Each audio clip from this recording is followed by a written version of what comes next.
Delvin Breaux coming from Canada. You have Sterling Moore getting signed off the street this week. He was let go. Devontae Harris and Crowley are undrafted free agents. The Saints, I believe, are better at the corner position, but when you've got two undrafted free agents and a street free agent making your team, then that shows you how bad the corners were. Can Will Lutz be accurate? Place kickers have got to be accurate. I hope that they didn't bring him in because of he's got a stronger leg, because you don't need a strong leg that's inaccurate. You've got to be accurate in the place kicking game. You got to kick the ball between the pipes. If you can't kick the ball between the pipes, then you can't play. And Paul Kruger has got to be an answer in the pass rushing game. So those are all things. I mean, the basics of the game is still the same. Do you get more tries than the other team? Do you make plays when you need to be able to make plays? Can you force the other team into mistakes? Can you run the ball when you want to run the ball? Can you stop the run when you need to stop the run? All of those things are important. That hasn't changed in 2,000 years, and it's not going to change any going forward. Okay. What a summation, Dan. Yeah, wow. Yeah. You always say special teams have to be special, and you started off with the special teams helping to be able to give the Saints an extra possession. I also believe the defense has to do something to be able to turn it around, because you know that Carr is a little bit of a gunslinger as well, and you have two good guys in Crabtree as well as Amari Cooper that he can pass to. Do you think these young guys have to step it up, as well as Bird and Vaccaro, in making a play? Yes. That's all part of stealing yardage, really. If you could force a turnover and score with it, then you've stolen a possession.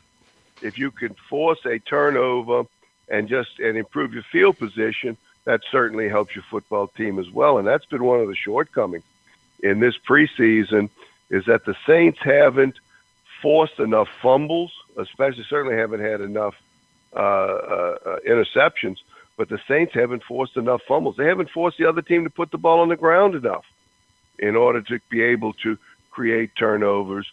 If the Saints, once again, just go back and forth, tit for tat, just have the same number of turnovers or don't gain yardage. We saw it last week in the preseason game. When you force a fumble by the quarterback and score out of it, now it's like gaining two possessions in a row.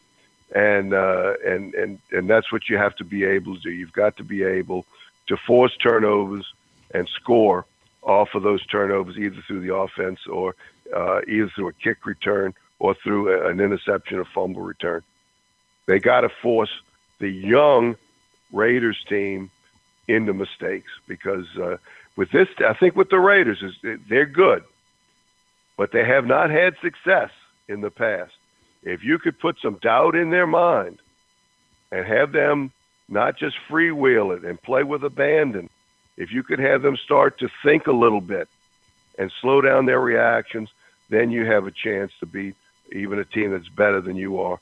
So that they've got to force the young Oakland Raiders to think if they can. I noticed Carr had 13 INTs on last season, and the majority of those INTs came in the fourth quarter. So I don't know if that's a breakdown up front, or has it been a breakdown with him, or he's just trying to press, try to make a play, and he has thrown some errant passes. But that could be a key coming to a game like this, how the Saints are able to defend. Not so much the first quarter. I'm looking at to see if they kind of get their wheels under them the second and third quarter of the games, because I really believe in Professor. I hadn't told you this, but I believe that those first couple of possessions are going to be the Raiders having their will with the Saints, so to speak. And I may be wrong, but I just think you're going to see them able to move the ball. We may have more bending than breaking on those possessions, but you're going to see them being able to move the ball. So how will we be able to adjust to those drives are going to be very critical for the New Orleans Saints.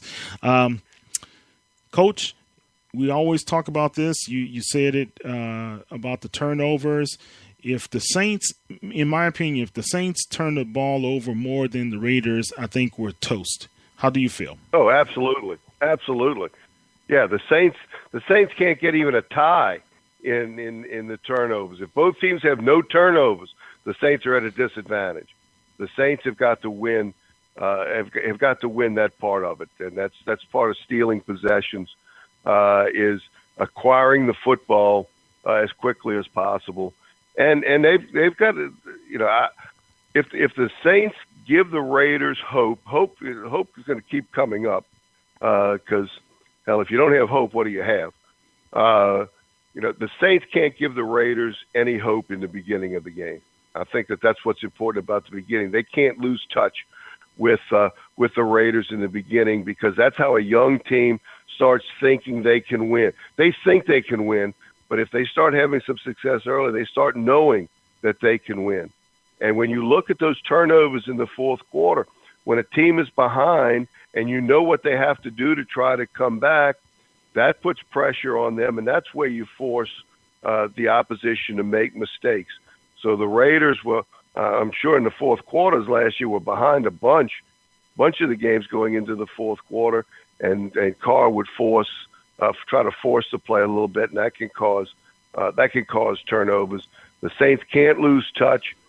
Hopefully, the ideal situation, they get ahead, they make the Raiders come from behind, keep some doubt in the Raiders' mind that they can really compete at this high a level, because the loser of this game, either one of them, the loser of this game is at a distinct disadvantage to making the playoffs. Wow. Both teams are saying the same thing.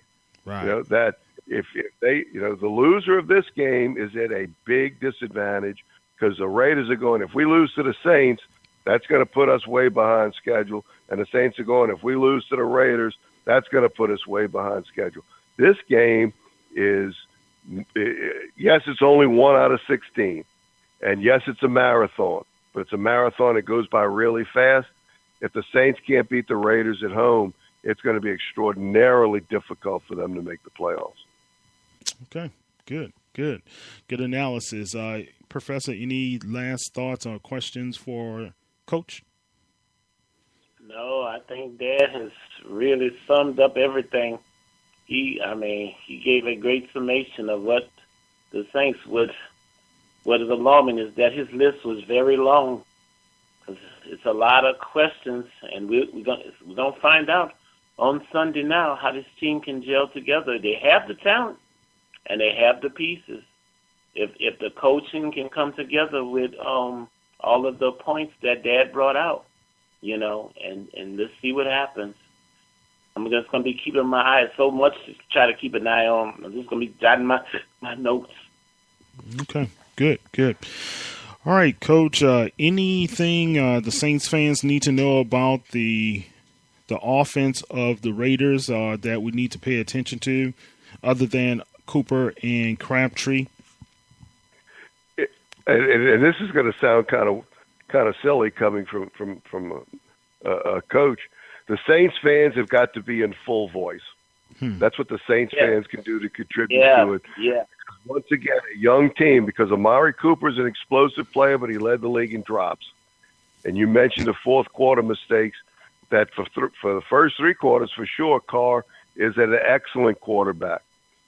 The Saints have got to make it difficult for the young Oakland Raiders offense to be able to communicate, because none of those guys, when they think that they're going to be contenders, none of them have been in this kind of situation, this kind of stadium, with a crowd that can be as loud as a Saints crowd can be. So Saints crowd has got to get they've got to get juiced early. Okay, don't come in thirsty, Saints fans. Come in well hydrated and ready to rumble. Ready to rumble. Yeah, that's a good point because they've never played in this environment. This place needs to get back to how it was hard to play in the Superdome. The Saints have got to regain their home turf. You cannot keep losing games like we lost last year to Tampa Bay and to Detroit and Tennessee Titans at home. Mm-mm. Yeah, I think we have lost, out of the past 13 games at home, 4? I mean, we only won 4 out of 13. Yeah, the Saints are 4-9. The Saints are 4-9 at home? Yeah. Out of the last 13 games, that's what Deke said. So. Oh, my God, that is not good. Oh, jeez. Okay, guys. Well, hey, Coach, thank you so much. It's been very, very, very good. Any last thoughts, words, or anything about the sports scene in New Orleans that we need to be aware of?